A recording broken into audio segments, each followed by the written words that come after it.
Good morning बच्चों। अब आप लोग को समय बहुत कम बचा है, ठीक है।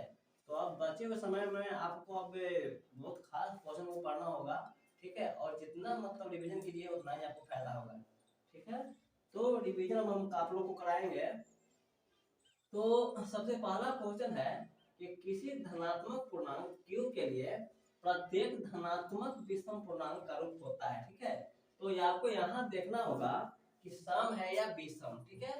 तो अगर आपको विषम कहता है तो विषम क्या करना है। विषम जानते हो कि विषम संख्या जो होता है, विषम संख्या वो आपको देखना होगा कि अंतिम में विषम संख्या या तो 1 जुटा होना चाहिए, और नहीं तो 3, नहीं तो 5, नहीं तो 7 डॉट डॉट, ठीक है। ये आपको जगह विषम पहचानेंगे।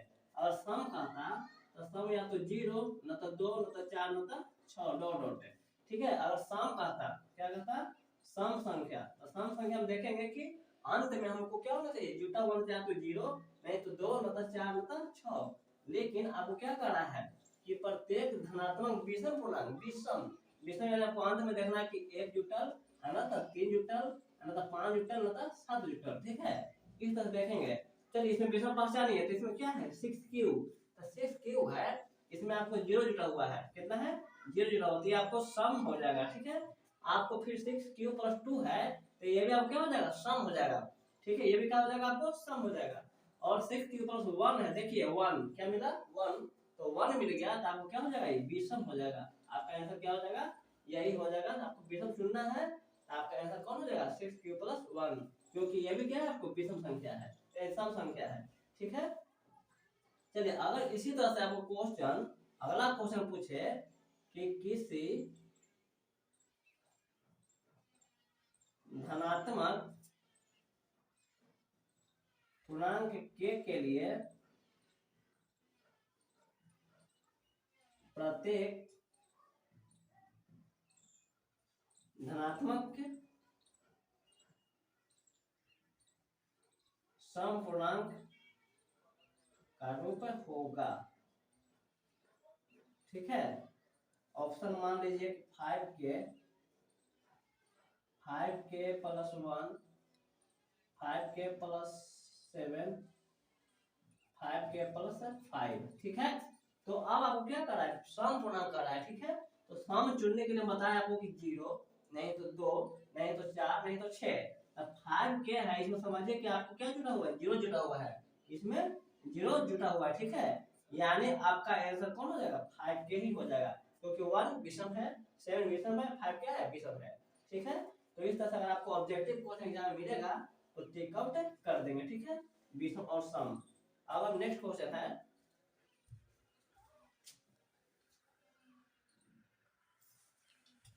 अब आपको क्वेश्चन पूछागा कि 0.105 का p/2 के पावर m गुने 5 के पावर n रूप निम्नलिखित में से कौन है, ठीक है। तो आपको इस तरह से क्वेश्चन पूछे तो क्या करेंगे कि 0.105 है, ठीक है। इसको हम क्या करेंगे कि पहले इसको करेंगे बट्टा, ठीक है। पॉइंट को हटाएंगे, नीचे आएगा 1, ठीक है। 1 पर के 0 3 0 देंगे, ठीक है। उसके बाद इसको काटना है, ठीक है। तो काटेंगे पहले 5 से कटेगा ये, तो 5 दूना 10, 5 एकम 5, 5 दूना 10 200, यानी 21 बटा आपको हो जाएगा 200। अब नहीं कटेगा, तो नहीं कटेगा तो क्या करेंगे कि 200 का हम कर लेंगे फैक्टर, 200 का क्या कर देंगे फैक्टर। तो 2 से 100, 2 से 50, 2 से 25, 5 से 5, 5 से 5, यानी आपको 2 हो जाएगा 1 2 3, 2 हो जाएगा 3 और 5 हो जाएगा 2, ठीक है। यानी आपका जो आंसर होगा वो हो जाएगा 21 बट्टा 2 के पावर 3 गुने 5 के पावर 2 हो जाएगा, ठीक है। यानी आपका आंसर हो जाएगा बी, आपका आंसर हो जाएगा बी, ठीक है। यही तरह से मान लीजिए कि आपको नेक्स्ट क्वेश्चन अगर पूछता है 1.5 का, ठीक है, 1.5 का p/2 के पावर m गुने 5 के पावर n, 5 के पावर n के रूप में क्या होगा, ठीक है, क्या होगा, ठीक है। तो इसको भी क्या करेंगे, इसको भी वही करेंगे कि 1.5 है, इसको पॉइंट को हटाएंगे, हटाने के बाद नीचे आ जाएगा 10। इसके बाद इसको काटेंगे तो 5 पंते 15, 5 दूना 10, यानी 3 बटा हो जाएगा क्या 2, 3 बटा 2 हो जाएगा। ठीक है, तब क्या करेंगे कि 3 बटा 2 गुण में 5 तो इसमें नहीं है, तो नहीं है तो फिर लिखेंगे 5 की पावर 0। ठीक है, यानी आपका आंसर इस रूप में देगा। चलिए अब है नेक्स्ट क्वेश्चन।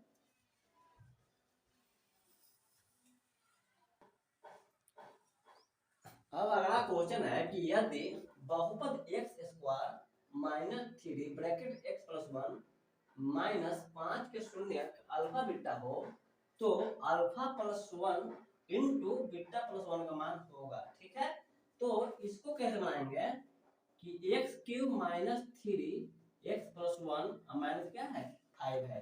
ठीक है, तो एक्स क्यूब माइनस हो जाएगा 3x और हो जाएगा माइनस 3 माइनस 5। ठीक है, तो एक्स क्यूब हो जाएगा माइनस 3x और ये हो जाएगा 5 3 8 हो जाएगा माइनस 8। ठीक है, माइनस हो गया आपको 8। अब इसमें क्या करना होगा कि निकालना किसका वैल्यू है, तो वैल्यू निकालना है alpha plus 1 into beta plus 1। ठीक है, alpha plus 1 into beta plus 1 निकालना है। इसको मल्टीप्लाई करेंगे तो हो जाएगा अल्फा बीटा प्लस अल्फा में करेंगे 1 से तो अल्फा प्लस इनमें करेंगे 1 से तो बीटा और प्लस 1 से करेंगे तो 1। ठीक है, यानी आपको हो जाएगा अल्फा इंटू बीटा ना है, तो इसका हम फॉर्मूला पुट कर देंगे। इसका फॉर्मूला होता है c बट्टा a और प्लस अल्फा प्लस बीटा का वैल्यू होता है, इसका वैल्यू होता है माइनस b बट्टा a और प्लस 1। तो c बट्टा a, तो c इसमें कितना है आपको, c हो गया आपको 8। ठीक है, तो माइनस 8 बट्टा a के मान आपको 1 छिपा हुआ है तो 1 हो जाएगा प्लस अब माइनस क्या कर देंगे माइनस और b का वैल्यू हो गया आपको माइनस 3, b का वैल्यू हो गया माइनस 3 बट्टा 1 और प्लस 1। ठीक है, तो माइनस 8 और माइनस 8 और माइनस प्लस 3 हो गया और प्लस 1, तो माइनस 8 और प्लस 3 है कि 4 हो जाएगा, घटाएंगे तो माइनस 4। ठीक है, यानी आपका आंसर हो जाएगा माइनस 4। ठीक है, तो अब है अगला क्वेश्चन।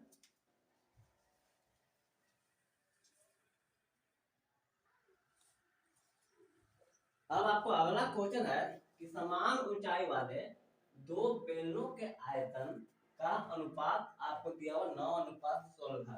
ठीक है, आयतन का अनुपात दिया हुआ है, भुजा का अनुपात नहीं है, नहीं त्रिज्या का अनुपात है। आयतन का अनुपात 9:16 है, तो उनके वक्र पृष्ठ के क्षेत्रफल अनुपात क्या होगा। और यहाँ दे दिया आपको समान ऊंचाई, यानी हाइट जो आपको है सेम है। ठीक है, तो ये कैसे बनाएंगे, तो लिखेंगे कि बेलनों का आयतन का अनुपात बराबर आपको दिया हुआ है 9:16। ठीक है, 9 दिया हुआ है 16। आयतन का अनुपात हो जाएगा पाई आर स्क्वायर एच बट्टा पाई आर स्क्वायर एच, 9/16 हो जाएगा। पाई से पाई कैंसिल कर देंगे और एच से एच कैंसिल हो जाएगा। ठीक है, तो आर बट्टा आर बराबर हो जाएगा √9/16, यानी निकालेंगे इसका तो 3 अनुपात कितना हो जाएगा 4 हो जाएगा। ठीक है, लेकिन उनके वक्र पृष्ठ के क्षेत्रफल का अनुपात पूछ रहा है, उनके वक्र पृष्ठ के क्षेत्रफल का अनुपात, तो वक्र पृष्ठ क्षेत्रफल का अनुपात जो होगा, क्षेत्रफल का अनुपात 3/4 लिख देते हैं, अनुपात बराबर हो जाएगा 2 पाई आर एच बट्टा 2 पाई आर एच। ठीक है, एक बड़ा आर क्यों माने, क्योंकि एक आपको होगा बड़का आर है, क्या मानेंगे छोटका, या तो r1 r2 ले लीजिए, कोई दिक्कत नहीं, 2 से 2 खत्म, पाई से पाई खत्म, एच से एच खत्म। एच क्यों काटे, क्योंकि एच क्या कर रहा है, समान ऊंचाई का रहा है, r बट्टा r। ठीक है, तो r का तो निकालेंगे हमको कितना है 3:4, ये आपका हो जाएगा आंसर, 3 क्या हो जाएगा 4 आपको आंसर। ठीक है, अब नेक्स्ट क्वेश्चन।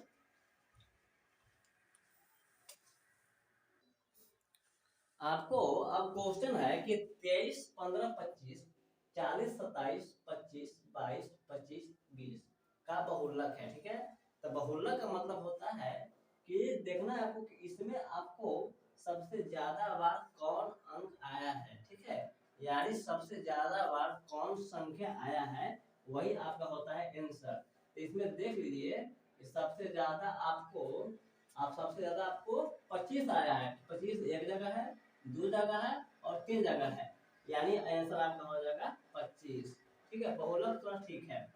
उसके बाद अगला आपको है कि आंकड़े 12, 25, 15, 18, 17, 20, 6, 11, 16, 30, 20, 32 का परिसर है। ठीक है, परिसर पूछ रहा है आपसे, परिसर जिसको अंग्रेजी में हम रेंज भी कहते हैं। तो अगर परिसर पूछे तो परिसर का फॉर्मूला होता है, परिसर का फॉर्मूला होता है कि उच्च मान माइनस होता है निम्न मान। ठीक है, तो उच्च मान आपको कितना हो जाएगा, तो उच्च मान इसमें देखना है कि सबसे हाईएस्ट आपको क्या है, तो सबसे हाईएस्ट आपको 32 है। ठीक है, और सबसे लोएस्ट या सबसे कम कौन है, तो सबसे कम आपका 6 है। इसको घटाएंगे तो आपका हो जाएगा 26 आंसर। कितना हो जाएगा, 26, यानी 26 आपका हो जाएगा आंसर। ठीक है, कभी कोई परिसर ना देकर के आपको रेंज पूछेगा, तो रेंज का मतलब समझ जाना है कि परिसर है। फिर अगला क्वेश्चन है कि 15, 6, 16, 8, 22, 21, 9, 18, 25 की माध्यिका होगी। माध्यिका पूछ रहा है, माध्यिका आपसे पूछे तो माध्यिका में क्या करना है, सबसे पहले सजाएंगे, या तो बढ़ते क्रम में नहीं तो घटते क्रम में। चलिए इसको सजा देते हैं। तो 6 सबसे हम मतलब 6 छोटा है, उसके बाद 8, उसके बाद 9, उसके बाद आपको हो गया 15, उसके बाद हो गया आपको 18, उसके बाद हो गया आपको 18 नहीं 18 सॉरी 16, फिर 18, उसके बाद हो गया आपको 21, उसके बाद हो गया आपको 22, उसके बाद हो गया आपको 25। ठीक है, 1 2 3 4 5 6 7 8 9, 1 2 3 4 5 6 7 8 9। अब इसको सजा देंगे। सजाने के बाद क्या करेंगे कि इसमें हमको देखना है कि एक इधर से काट देंगे, एक इधर से काट देंगे, एक इधर एक इधर, एक इधर एक इधर, एक इधर एक इधर, जो बीच में बच गया वही आपको हो जाएगा माध्यिका, यानी आपका आंसर हो जाएगा 16 आंसर। ठीक है, माध्यिका। बाई चांस मान लीजिए कि अगर आपका मान लीजिए सजाए ऐसे आया, ठीक है, सजाने के बाद इस तरह से आता है और इधर कट गया, इधर कट गया, इधर कट गया, इधर कट गया, बीच में कुछ नहीं, तो उस स्थिति में क्या करेंगे, तो इसमें क्या करेंगे कि अंतिम में जो आपको जो दो बचा हुआ है दोनों को जोड़ के और आधा कर देंगे तो आपकी माध्यिका निकल जाएगा। ठीक है, चलिए अब नेक्स्ट क्वेश्चन।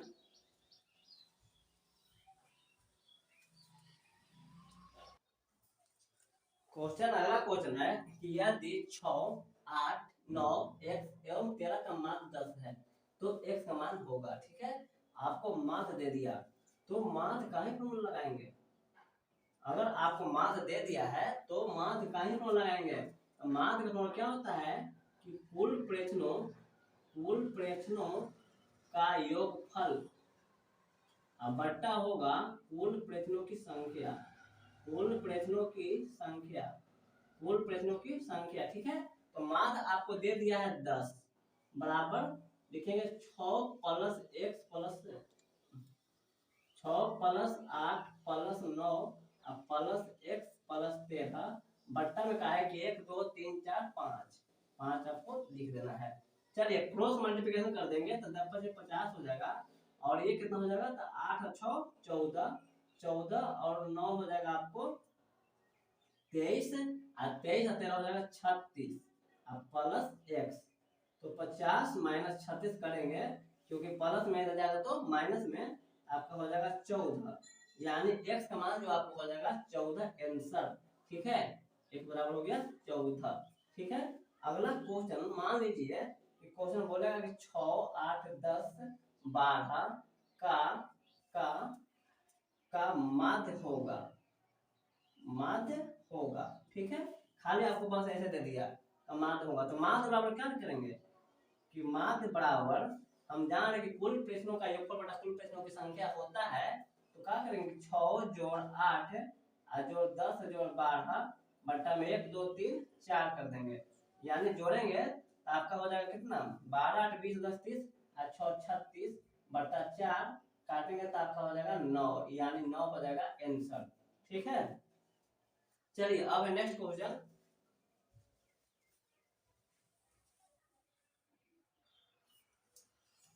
क्वेश्चन है कि किसी गोले का संपूर्ण पृष्ठ का क्षेत्रफल 616 सेंटीमीटर स्क्वायर हो तो गोले का व्यास कितना होगा। ठीक है, तो गोला का आपको क्या दे दिया, संपूर्ण पृष्ठ, जो दिया हुआ है उसी से निकलेगा आपको।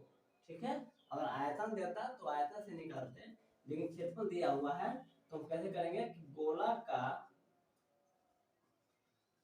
संपूर्ण पृष्ठ क्षेत्रफल हमको दिया हुआ है 616, इसका फॉर्मूला होता है 4 पाई आर स्क्वायर बराबर 616, तो 4 22/7 हो जाएगा आर स्क्वायर। ठीक है, तो 616, तो आर स्क्वायर बराबर 616 गुने हो जाएगा 7 और बट्टा में हो जाएगा 4 गुने 22। ठीक है, चलिए इसको काटते हैं, तो 11 दूना 22, 11 से कट जाएगा आपको 11 बचे 55, 11 66, 4 4 से कट जाएगा 14 बार में, 2 से कट जाएगा 7 बार में, यानी आर स्क्वायर हो जाएगा 7 गुने 7, तो आर बराबर हो जाएगा 7 गुने 7, इधर से स्क्वायर हटेगा तो इधर आपको चढ़ जाएगा रूट, यानी निकाल जाएगा 7 सेंटीमीटर। लेकिन ये तो त्रिज्या निकला, निकालना आपको क्या व्यास है, तो व्यास त्रिज्या का दुगना होता है, यानी आपका व्यास जो हो जाएगा, व्यास बराबर हो जाएगा 7 गुने 2 यानी 14, यानी आपका आंसर कितना हो जाएगा, व्यास 14 सेंटीमीटर आंसर।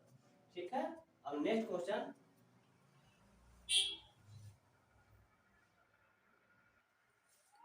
अब आपका अगला क्वेश्चन है कि यदि tan थीटा और p बटा q तो p sin theta minus q cos theta बटा p sin theta plus q cos theta का मान होगा।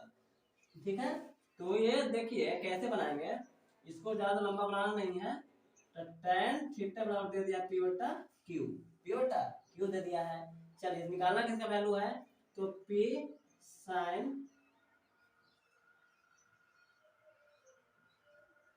sin theta minus q cos theta बट्टा में p sin थीटा और प्लस q cos थीटा। ठीक है, ऊपर नीचे क्या करेंगे कि cos थीटा से भाग दे देना है, ऊपर नीचे cos थीटा से भाग देंगे तो क्या होगा आपको कि p sin थीटा बट्टा cos theta minus q cos theta बट्टा cos थीटा।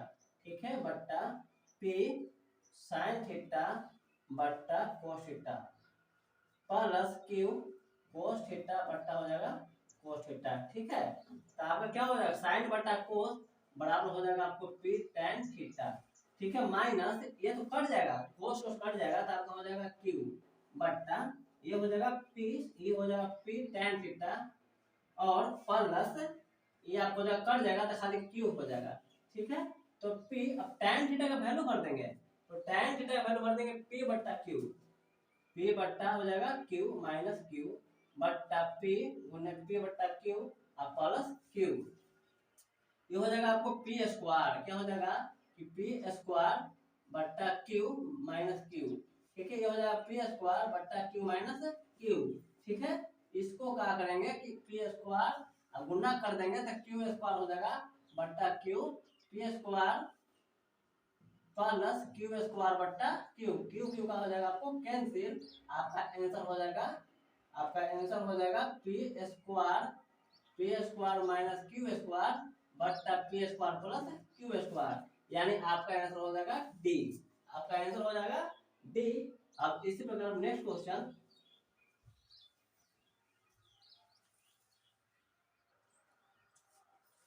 अब आपको अगला क्वेश्चन है कि यदि sin 42 बराबर p तो sin 48 का मान क्या होगा। ठीक है, तो देखना होगा आपको कि sin 42 दिया हुआ है, sin 48 पूछ रहा है। ठीक है, दोनों sin ही है। ठीक है, अब एक 42 है एक 48 है, अब दोनों का जोड़िएगा ना तो आपको आ जाएगा 90 डिग्री। ठीक है, कितना आ जाएगा 90 डिग्री, तो सीधे निकाल लेंगे कि sin 48 बराबर हो जाएगा √1 माइनस हो जाएगा p स्क्वायर आंसर। ठीक है, अगर p के जगह पर कुछ भी रहे, x रहे y रहे z रहे, जो भी रहेगा तो √1 माइनस p स्क्वायर या x रहता तो x स्क्वायर हो जाता, यानी आपका आंसर कौन हो जाएगा, c हो जाएगा। ठीक है, इस तरह से मान लीजिए कि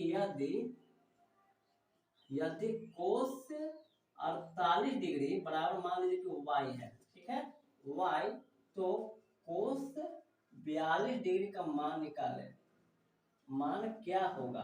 ठीक है, cos 42, 48 दिया हुआ है और cos 42 पूछ रहा है, तो इसका आपको डायरेक्ट आंसर देना है root under 1 minus Y square, ठीक है, root under 1 minus Y square, ठीक है।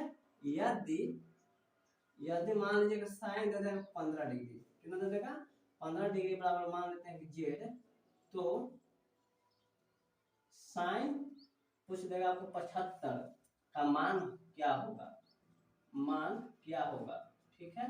तब इसका डायरेक्ट आप आंसर दे दीजिएगा कि root under 1 minus Z square, ठीक है। चलिए इस तरह का क्वेश्चन आपको एग्जाम में आता है तो इस तरह से आपको आंसर दे देना है, ठीक है। अब है नेक्स्ट क्वेश्चन।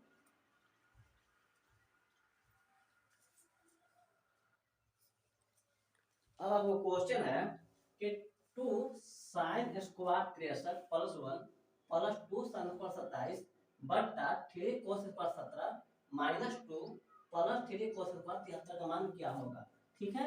तो ये क्वेश्चन आपको एकदम आसान है, ठीक है। 63 प्लस आपको 1 दिया हुआ है प्लस 2 साइन स्क्वायर 27 बट्टा में 3 cos square 17 minus 2 plus 3 cos square कितना है 73 है, ठीक है।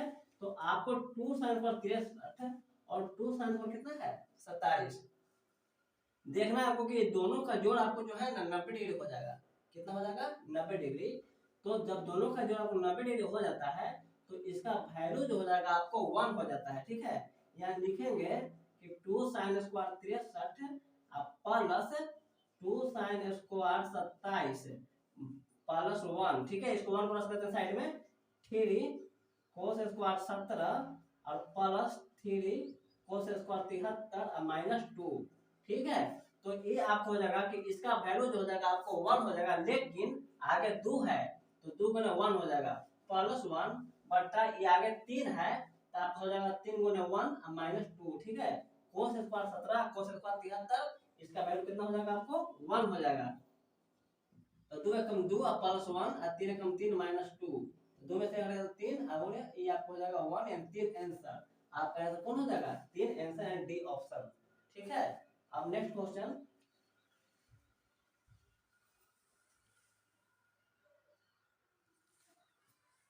अब आपको नेक्स्ट क्वेश्चन है कि एक समबाहु त्रिभुज का क्षेत्रफल 4√3 सेंटीमीटर स्क्वायर है, तो इसकी परिमिति क्या होगी, ठीक है। इसकी परिमिति क्या होगी, तो इसको बनाएंगे कैसे, तो समबाहु त्रिभुज का क्षेत्रफल आपको जो है ये दिया हुआ 4√3, ठीक है, 4√3। इसका फॉर्मूला होता है √3/4 और गुने भुजा स्क्वायर, ठीक है। तो √3 का हो जाएगा खेल से, तो भुजा स्क्वायर बराबर हो जाएगा 4 गुने 4, 4 से जाएगा मल्टीप्लाई में, तो भुजा बराबर आपको हो जाएगा √4 गुने 4 या निकाल जाएगा 4, ठीक है। 4 सेंटीमीटर आपको क्या भुजा, ये निकालना क्या है इसकी परिमिति क्या होगी, तो क्या होता है कि समबाहु त्रिभुज की परिमिति जो होगा आपको वो होता है 3 गुने भुजा, 3 गुने भुजा, 3 गुने 4 चलती हो जाएगा 12 सेंटीमीटर आंसर, चलती है 12 सेंटीमीटर आपका हो जाएगा आंसर इसकी परिमिति, ठीक है। अब नेक्स्ट क्वेश्चन।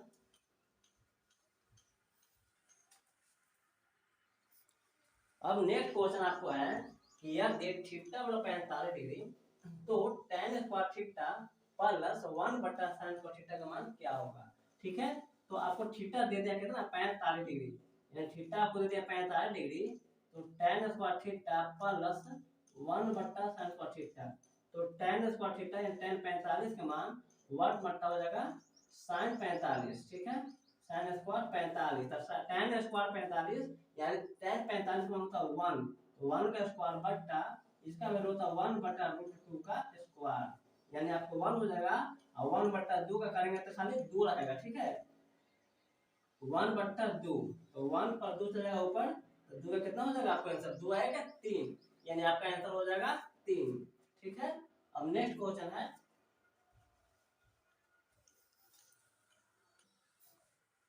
अब आपको क्वेश्चन पूछता है कि निम्न में कौन अभाज्य संख्या है, ठीक है। कभी कभी आपको अभाज्य पूछेगा तो कभी कभी आपको यौगिक पूछेगा, निम्नलिखित में कौन अभाज्य संख्या है, ठीक है। तो अभाज्य संख्या आपको याद रखना होगा कि 1 2 3 6 7 8 9 10 11 12 13 14 15 16 17 18 19 20 21 22 23 24 25 26 27 28 29 30 31 32 33 34 35 36 37 38 39 40। ठीक है, 41 42 43 44 45 46 47 48 49 50 51 हो गया 52 हो गया 53 54 55 56 57 58 59 60 61 62 63 64 65 66 67 68 69 70 71 72 73 74 75 76 77 78 79 80 81 82 83 84 85 86 87 88 89 90। ठीक है, 91 92 93 94 95 96 97 98 99 और 100। ठीक है, तो ये आपको क्या करना है कि अभाज्य संख्या को याद रखना होगा कि अभाज्य संख्या आपको 2 है 3 है 5 है 7 है, इसमें 11 है 13 है 17 है 19 है, इसमें आपको हो गया 23 है और एक आपको हो गया 29 है, इसमें आपको 31 है 31 बाद आपको 37 है, इसके बाद 41 है 43 है 147 है। ठीक है, इसमें आपको हो गया 53 हो गया 53 के बाद हो गया आपको 59 हो गया, इसमें आपको 61 है 61 के बाद आपको हो गया 67 है, उसके बाद आपको 71 है 73 है और 79 है, उसके बाद आपको 83 हो गया, उसके बाद हो गया आपको 89 हो गया, उसके बाद इसमें आपको हो गया 97। ठीक है, यानी आपको 1 2 3 4 5 6 7 8 9 10 11 12 13 14 15 16 17 18 19 20 21 22 23 24 25, यानी आपका क्या है 1 से लेकर के 100 तक आपको 25 अभाज्य संख्या है। ठीक है, 25 यानी 25। इसी में आपको बस इसी में से एग्जाम में पूछेगा मैट्रिक एग्जाम में कि आपको कभी कभी निम्नलिखित में कौन अभाज्य है, बताइए कि आपका 33 अभाज्य संख्या है, तो 33 आपका अभाज्य संख्या नहीं है। ठीक है, जो आप गोल गोल किया हुआ है वही आपका अभाज्य संख्या है। 39 नहीं है, 38 नहीं है, 31 देखिए होगा आपको क्या है 31 आपका अभाज्य संख्या है। ठीक है, और कभी कभी आपसे पूछता है कि कौन यौगिक संख्या है, तो जो आपको गोला से बाहर है वो आपका हो जाएगा यौगिक संख्या, जो आपको गोला से बाहर यानी जो अभाज्य संख्या नहीं है उसको हम कहेंगे यौगिक संख्या। ठीक है, चलिए इस तरह से आपको अगर अभाज्य संख्या का क्वेश्चन आता है तो आपको याद रखना होगा कि 1 से लेकर 100 तक 25 होता है और कौन कौन संख्या होता है इसको थोड़ा सा अच्छा से नोट कर लीजिए। ठीक है, अब आपको मिलेंगे नेक्स्ट वीडियो में, आज के लिए इतना ही, धन्यवाद।